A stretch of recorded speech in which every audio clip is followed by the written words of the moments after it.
বলে আমার ছেলে মিনিস্টারে পাস করছে, আমার ছেলে লয়ার, আমার ছেলে ইঞ্জিনিয়ার, আমার ছেলে দার্শনিক প্রিন্সিপাল, আমার ছেলে ম্যাজিস্ট্রেট জাজ।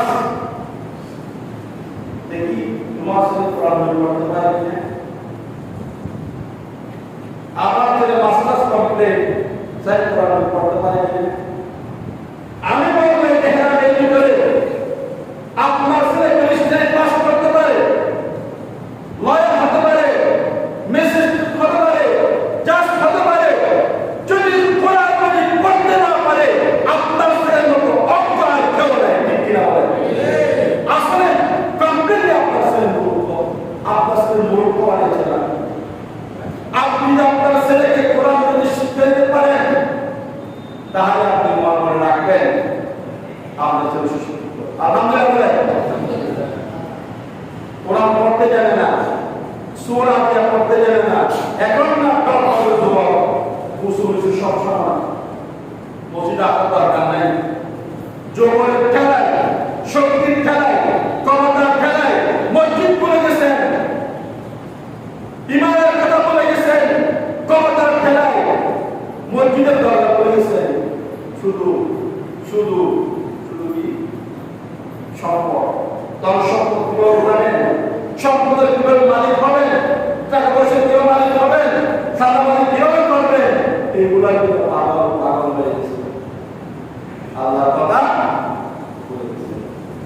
পৃথিবীতে অনেক প্রতাপশালী, সম্পদশালী, কমরগুলো ব্যক্তি ছিল যাদের দর্শনে বাংলা কিনা বলেন। কর্মের কথা শুনেছেন, কর্মের 70টি মসজিদ, 70টি মসজিদ শুধু তার সম্পদের তারা সারি বহন করত। আল্লাহ আকবার। 70টি উট শুধু তার সম্পদ ভগবান দ্বারে সাবি কি করত, বহন করত। আমার সম্পদশালী পৃথিবীতে আছে।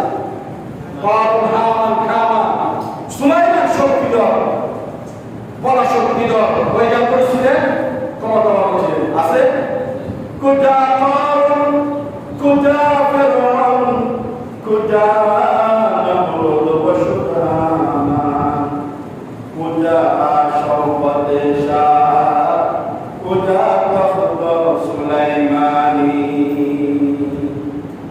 আমি অনেকবার বলেছি সুলাইমান আলাইহিস সালাম মৃত্যুর সময় কাপড়ের ভিতরে থেকে তুই হাত ধরে বের করে দিয়েছিলেন।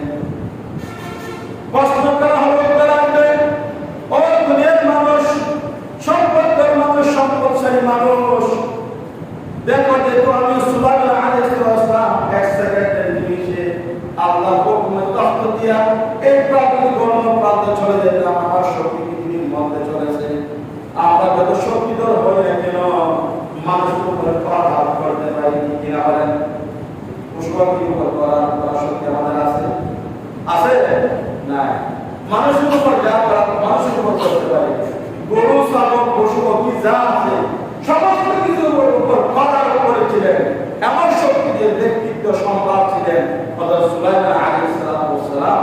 তিনি মৃত্যুর সময় হাত দুটি বের করে দুনিয়ার মানুষকে শিক্ষা দিয়েছেন, আমি এত শক্তিধর, ক্ষমতাবান, বৈজ্ঞানিক এবং সম্পদ থাকার পরও আমি কবরে যাওয়ার সময় তিনটি কাপড়ের কাপড় ছাড়া আর কিছু নাই। যে কাপড়ের কাপড়ে কোনো কি নাই, পকেট, কোনো পকেট নেই, পকেটবিহীন তিনটা কাপড়ের কাপড়। আপনি কিসের বাহাদুর, কিসের ক্ষমতা, কিসের শক্তি সামর্থ্য? সেই জন্য বন্ধুরা আমরা আল্লাহর ইচ্ছে চলি। রিজিকে যা আসবে তা করে করে আপনি দেবেন আল্লাহ। করে দিন রাব্বি ইয়াবসুতু রিজকা লিমান ইয়াশা। আপনার হায়াতের মধ্যে আপনার তকদিরে যা আছে তা অবশ্যই অবশ্যই ঘটবে। ঠিক কিনা বলেন? আমাদের দেশে আমরা সারা জীবন মিশে যাচ্ছে, শেষ অনেক টাকার মালিক এই একটা সারাইয়া হাজার টাকা কামাইয়া বাচ্চাদের জন্ম দিয়েছেন, কোনো মতে খাইয়া দাইয়া বাচ্চাদের শিক্ষিত করেছেন। একদিন দেখতেছেন দিচ্ছেন, এই দেশে সারা করছেন। ঠিক কিনা বলেন? হিংসা করার সুযোগ নেই। আপনি আমেরিকার প্রেসিডেন্টের কথা চিন্তা করেন, বাদাম বিক্রেতার ছেলে আমেরিকার প্রেসিডেন্ট, কিসের ছেলে আমেরিকার প্রেসিডেন্ট। আব্রাহাম লিঙ্কন, যিনি পুরো লেখাপড়ায় জানতো জানতো না অসুখী ছিল, কত বেশি সুশিক্ষিত ছিল না।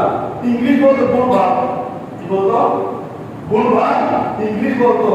আমেরিকান প্রেসিডেন্ট হওয়ার পরে গেটিসবার্গ বক্তব্যে তিনি ভুলভাল ইংলিশগুলো বলেছিল, সব ভুলভাল ইংলিশ আমাদের জন্য শুদ্ধ হয়ে গেছে। ঠিক কিনা বলেন? সেই জন্য দেশে চালক গরিব মিসকিন বড় এইগুলি ক্ষমতা অহংকার করার সুযোগ নাই। যদি আপনার সন্তানকে সুশিক্ষিত কোরআনের শিক্ষার পাশাপাশি আপনি দুনিয়াকে শিক্ষা দেন, কোনো বাধা নেই। ভালো স্কুলে পড়ার কোনো বাধা নাই, ভালো মাদ্রাসায় পড়ার কোনো বাধা নাই, আপনি যে ইঞ্জিনিয়ারিং পড়ার কোনো বাধা নাই। কিন্তু যাই পড়ান না কেন শুরুতে আপনার ছেলেকে বিসমিল্লাহির রহমানির রহিম আলহামদুলিল্লাহি রাব্বিল আলামিন আর-রহমানির রহিম মালিকি ইয়াউমিদ্দিন ইয়্যাকা না'বুদু ওয়া ইয়্যাকা নাস্তাঈন ইহদিনাস সিরাতাল মুস্তাকিম সিরাতাল লাযীনা আন'আমতা আলাইহিম গায়রিল মাগদুবি আলাইহিম ওয়ালাদ-দাল্লিন আমিন। সূরা ফাতিহা বিসমিল্লাহ, সূরা ফাতিহা কোরআনের শিক্ষা দেন, পাশাপাশি শিক্ষা কবুল করবেন কে? আল্লাহ। আপনার ছেলে আপনার বিশারত করবে, বিশ্বকালে বয়স হতে গেলে আপনার বিশারত করবে, তাই আমার বলে তো শিক্ষা দিচ্ছে, শিক্ষিত করলো, আমার পড়া শিক্ষাটা দিল না। কারণ মানুষের বই যদি হয়ে যায় তখন ইচ্ছা করবে, এখন যাদের কাজ নেই, যারা ডাক্তারি মালিকা হয়ে গেছে, খোলা হয়ে গেছে, সত্য বলে আপনারও কাজ নেই, আপনার কোনো কাজই লাগে না, আপনি হবেন অকেজু। কি অকেজু?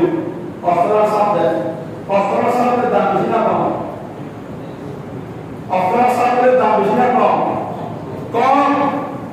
কারণ এটা পরীক্ষা না আপনি পাস করবেন, এটা নম্বর কম পাইলো পাস করবেন, মোসাম থেকে পাস করবে, কারণ আপনার অপশনাল হয়ে গেছে। তো অপশনাল যখন হয়ে যাবে তখন আপনার একটা ইংরেজি ডাকি খবরে রাখবেন, প্রতিদিন খবরে রাখি আপনার স্বপ্নের ভিতরে থাকবো, আপনার কি করবো, কি ভালো কাজ করবো, এই চিন্তা বিমগ্ন থাকবে। তখন আপনার মনে হবে জানালার পাশে ঘুরে বসে একটা চশমা লাগাইয়া অগ্নি চশমা দিয়া সুন্দর করে কোরআন বলে আউযু বিল্লাহি বিসমিল্লাহ সহকারে কোরআন তেলাওয়াত করেন। সেই সময় যদি কোরআন তেলাওয়াত করতে না পারেন তাহলে বড় আফসোস লাগবে আপনার পিতামাতার প্রতি, আপনার বিশ্বাস। ঠিক কিনা বলেন? এই জন্য বন্ধুরা আপনারা কোরআন শিক্ষিত করুন, মত করে ছেলে মেয়েদেরকে পাঠান। আমি বড় লোক, আমি গরিব, আমি ধনী, আমার টাকা আছে, আমার পয়সা আছে, এই বলে কত টাকার মালিক হয়েছে, কত বেড়া অনেক টাকার মালিক হয়েছে, একটা পুরা টাকা হচ্ছে, একটা কারবার কল একশোশের টাকা হয়েছে, কত আমি বড় টাকা বলা চলি না। এমন একটা আমরা পুরা দিয়েছে, কি পুরা? এমন একটা বিস্কুড়া দিয়েছে, এই বিস্কুড়াতে কালতে এই বিস্কুড়া চিকিৎসা করতে জীবন শেষ। আসলে এটা বিস্কুড়া না, এটা ক্যান্সার।